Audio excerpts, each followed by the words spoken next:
All right, welcome back to game two of round two.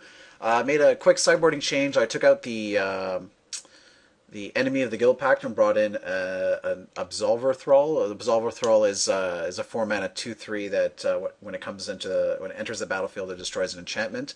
It also has the same effect when it haunts. So the reason I brought that is because he showed us he's playing Plumes of Peace. So it's a good idea to have an answer to that. Excuse me, have an answer to that. So we are on the draw. We're not going to mulligan since we play both Burrow Swiftblade and Morning Thrall. And all we need is a Swamp or any one of our two Signets, and we can cast our Demon's Jester as well. This Oathsworn Giant is going to be kind of awkward with the Demon's Jester because we're going to need to draw two more lands before we have any hope of being Hellbent. But that's fine. Like, Demon's Jester is still fine as a 4-mana 2/2. Okay, so no plays from our opponent. That's fine. We are going to play our Boros Swiftblade, since that attacks for 2 instead of 1 with the Morning Thrall. And he has to have something that has at least 2 toughness to block this effectively. And that definitely fits the bill. Ooh, Sword of the Parents. That's going to work out pretty well with our Boros Swiftblade.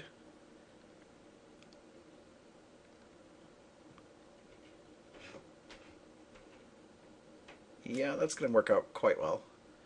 So, I mean, there's no reason not to attack here. I don't think you'll have any haste creatures, and I mean, this is kind of like a zero-cost attack. Like, we could be bluffing a trick, but it looks like he's just going to block. So we'll play our Morning Thrall and pass.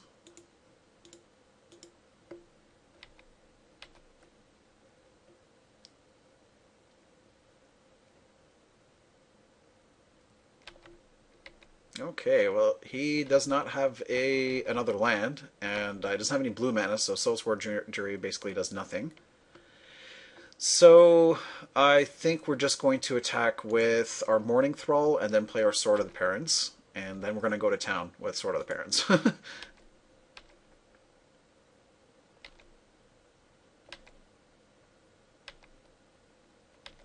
Kind of take advantage of his mana screw here.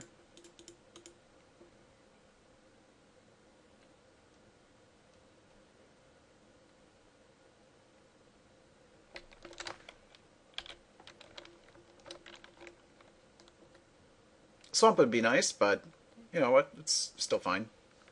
Any land would be nice at this point, because then we can equip our Sword of the Parents and still play Morning Thrall.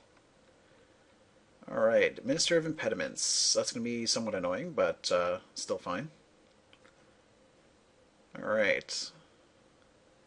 So, because this has an ability that I can tap or untap the equipped creature, I want to stick it on the creature that I want attacking the most, which is going to be the Boros Swiftblade.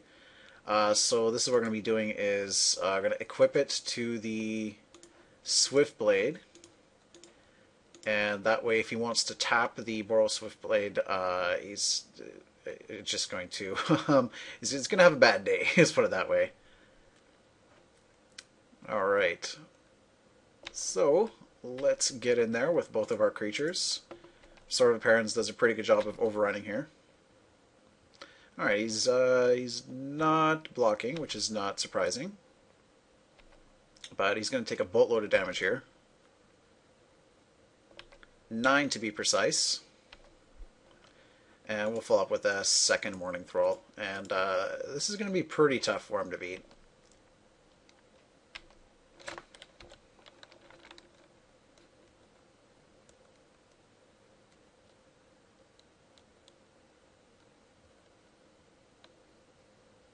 Thousand Gloom, so Swiftblade down. So if we draw a land here, that'd be nice. So we didn't draw a land, that's fine. I don't have any 2-drops to play, so I don't think I'm going to equip the Sword of the Parents this turn. You know what? I am, because like I still get the effect if the creature's tapped. So I think that's actually it's good to equip it here. So let's get on. Like, he's going to take 3 regardless if he taps or not.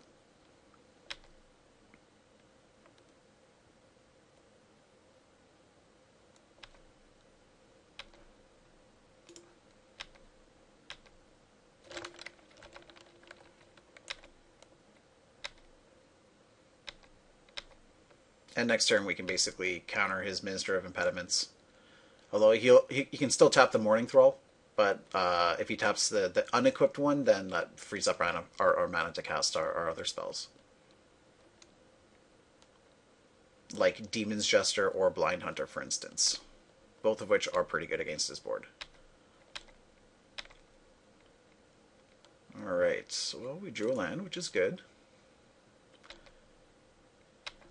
So it's assuming he's going to tap the unequipped one, or not. He's just going to take it.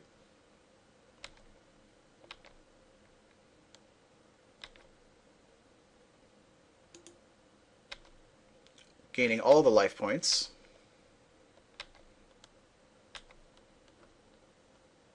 And I guess we'll just kill him with the Cackling Flames.